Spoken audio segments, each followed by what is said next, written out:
For every action, there's an equal and opposite reaction. So today we get the good news of boom, landing 4-star commitment, class of 2022, Phaizon Showtime Wilson.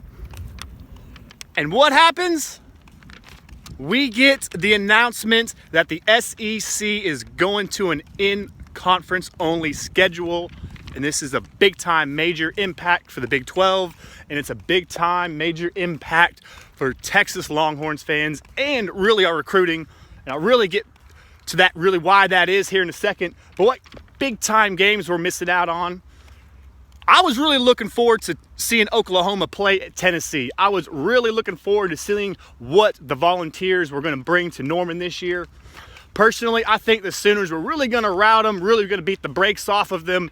Scores the mid to the high 40s. I was thinking like a 49 to, I don't even see them scoring 30 points, 28 kind of sort of victory. Will look really good for the Big 12 to have a big-time victory over what is viewed to be a big-time, major, respected, historical opponent in Tennessee Volunteers. That's not going to happen. That is not good for the Texas Longhorns. It's not good for the Big 12. It's also really not good for the Oklahoma Sooners. We all know how we feel about them on this network. But it impacts negatively the Big 12 as well, and Texas, and the Texas Longhorns fans. And it does negate that big-time rematch over LSU. That 45-38 loss is a bad taste in our mouth. And now really all this means is that taste in our mouth is just going to last that much longer. Yeah, we could reschedule it down the line.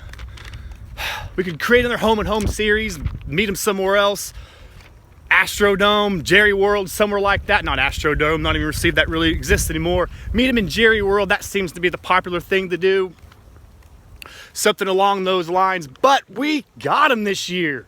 Sam Ehlinger is a senior. They don't even know who their starting quarterback's going to be. Could be Brad Smith's kid, big-time major recruit, 4-star. They've had him hit on campus for another year. I don't even know if he'll be the starter, but we got Sam, the man, QB1 Ehlinger. Last year, whenever we faced them, we have 1.5 running backs. It was Rojo's first game as a running back, I do believe. And that was the game where Jay Witt played one snap or didn't even play at all. When we had one running back, Keontae Ingram, we all know that Sam was going to have to eat his Wheaties that week. Was going to be on the bed, going to be on getting treatment the whole entire next week because we know that Sam and Keontae were going to carry the mail in that game, and they did. And it was not going to be the case this year.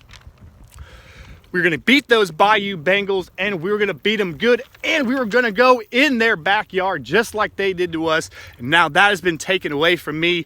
I was very much looking forward to that because now we get to listen to it for a whole another year or a whole another 2, 3, whatever many years, because there is no game rescheduled from the LSU fans about how they beat the brakes off this and how this time they won't take a knee. Because I've heard that. This time we're going in and we're not taking a knee. That's what they said. And I think this year we're absolutely going to beat the brakes off them, in my personal opinion. But we're not going to be able to reschedule. We're only going to miss out on this game. So possible replacement games. How about SMU? Transitioning a little bit here from the Bayou Bengals. How about SMU? How about seeing the Longhorns play SMU this year? That would be amazing. They have a certain quarterback of interest for Texas Longhorns fans. I would love to see Sam and Shane duel it out. That'll be a battle because you know the Ponies will put some points up on us. Them boys can play. I believe it would be a UT victory, but how great would that be? Talking about something that could be good for recruiting for Texas and another possible school that Texas could play. What about some of the Louisiana schools? What about La Tech? About playing them up again this year? It'd be good to see in-state kids that are next to the state from Louisiana. How about they come in and we see them, they see us beat their teams? That's really what I want to see. How about we play Louisiana Monroe? Another Louisiana team. I want that exposure. I want the exposure of those Louisiana kids seeing our brand, seeing the University of Texas, go into their state or have them come into ours. Anyway, that demographic, get those athletes' eyes on state of Texas, on the University of Texas Longhorns, to get them interested in our program. That's how you do it. That's how Notre Dame built a national brand. That's why they don't want to be in a conference. They want to get kids from LA, Chicago, New York, Texas, everywhere. Not necessarily saying that we need to go out and do that, but I want to see the exposure. I want those kids to see my Texas Longhorns. I believe it would be good because, let's face it, we don't have enough teams in the Big 12 to have a 10-game season. We need to play someone out of conference, and if we lose all these out of conference games, they pick it up, pack it up, and fold it up. We're gonna need somebody else to play because we're not gonna have enough opponents.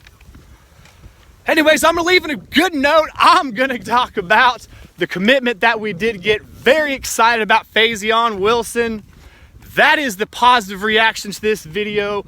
4-star receiver, top 300 in the class of 2022 from 247 Sports. He's a top 300 prospect.